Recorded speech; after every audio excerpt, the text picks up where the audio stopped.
maluto daw yung araw ng itlog pati hotdog. Pero totoo naman talaga guys yan, no?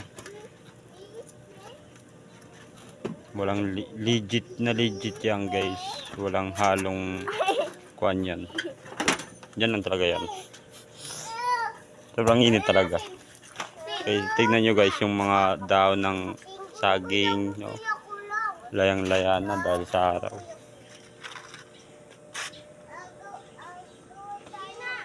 Pati yung daon ng badyang guys, laya na rin. Pati yung mga halabang guys, wala na. Layang-laya na. Ito lang guys yung hindi na tatakot sa araw guys. Oh. Yung bata na hindi natatakot sa araw guys.